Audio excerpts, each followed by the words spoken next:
Hindi ko na hinahangad ang yaman sa mundo, pagmamahal mo lang ang tanging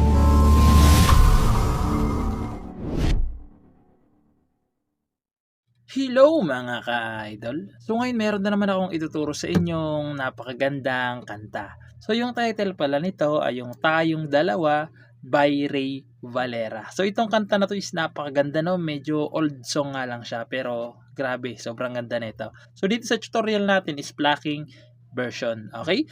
So dito muna tayo sa plucking pattern. So yung plucking pattern natin, kung mapapansin nyo dyan, is nagiging dalawang klase siya. Okay? So yung plucking pattern dyan, so, ganito lang yung plucking pattern natin, okay? 3, okay, third string, ibig sabihin 3.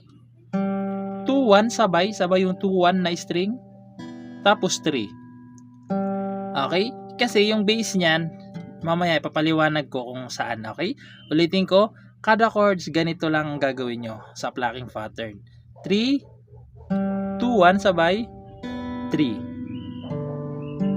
Tapos isa pa, okay? Dalawang beses yung gagawin yung 3, 2, 1, 3 na yan kada chords, okay?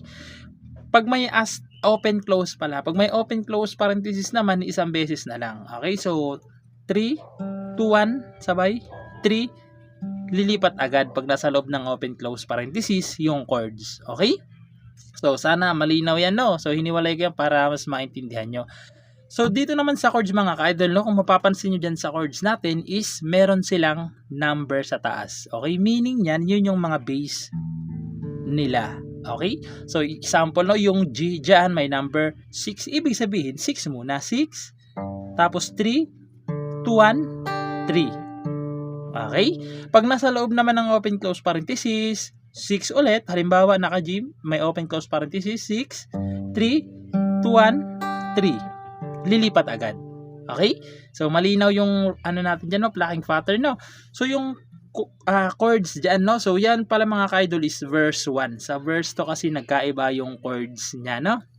So hindi ko nabibigkasin yung mga numbers sa taas ng chords, no, kasi nakalagay na naman diyan. So yung chords diyan is G. So yung G, first, second, fifth, tsaka 6. Okay, G. Okay? So, may number 6, bigkasin ko na lang, no, para mas maintindihan nyo talaga. So, G, may number 6. A, so yung A, second, third, fourth lang. A, may number 5. C minor. Okay, yung C minor sa third fret nakabar. Sa fourth fret, second string. Sa fifth fret, fourth, tsaka third string lang. Okay, ayan, may number 5. Okay, may number 5. Babalik lang kayo ng G. May number 6 ulit. B minor, number 5. Okay, so yung B minor, second fret nakabar, sa second string, sa fourth fret, fourth, tsaka third string. May number 5, okay? Pagkatapos pupunta kayo ng E7. So yung E7, ito lang naman siya. Third string lang, tsaka fifth string. Okay, E7 na may number 6. A minor, may number 5. So yung A minor, second string, fourth, tsaka fifth. May number 5. Tapos babalik kayo ng C minor. So ayan, yung number ng C minor nakalagay naman dyan. Tapos dyan napapasok yung may open close parenthesis na G. Okay, na may number 5. E minor, may number 6. May open close parenthesis din. Pupunta kayo ng A7 naman, na wala na ang open close parenthesis. So yung A7, ito lang siya. Second string lang tsaka fourth. Okay, ayan. A7, sunod is D7 naman. So yung D7, first string, first tsaka third. Okay, yung D7 number 4 yung taas niya. Okay, so may mga number yung taas ng chords kasi yan yung base nila. So ulitin ko, no, pag walang open close parenthesis, dalawang beses yung gagawin yung 3, 2, 1, 3. Okay, pag nasa loob naman ng open close parenthesis, isang beses na lang. Okay, so sasampulan ko, no, para mas maintindihan nyo kung paano siya i-play. So dito lang tayo mag-play, no, para mas maintindihan nyo yung tunog. So ganito siya naman sa verse 1. Kapwa lumuluha, kapwa nasasaktan, bakit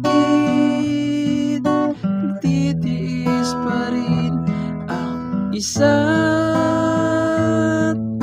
isa?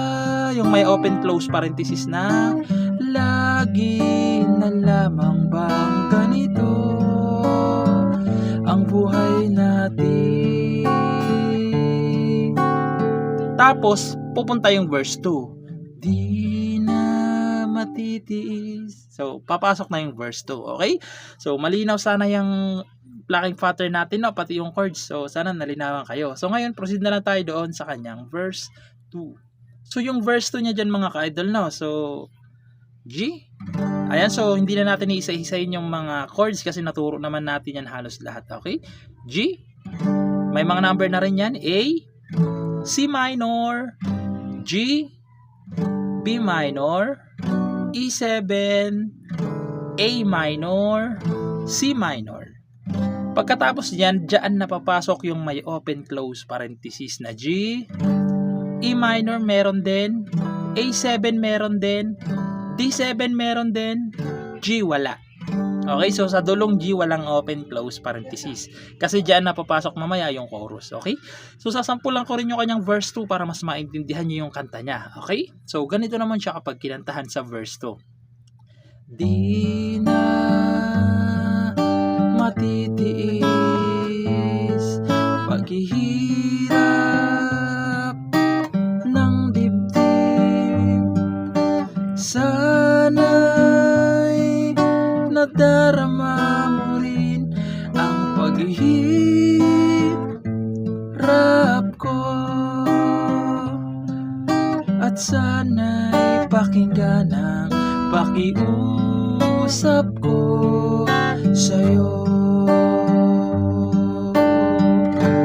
Hindi ko na papasok na doon yung kanyang chorus. Okay? Sa dulong G pala mga ka-idol, no? Pag nagawa nyo na yung reggae, pag nagawa nyo na yung plucking pattern, lagyan nyo ng strum down pababa. Hindi ko na, papasok na yung chorus kasi doon. Okay? So, ngayon, proceed na lang tayo sa kanyang chorus. So, yung chorus dyan mga ka-idol, no? So, G na may open close parenthesis, B minor may open, E minor may open, G may open, C may open. So, yung number C, may number 5 yan ha. C may open, A7 may open, D7 wala nang open close parenthesis. Okay?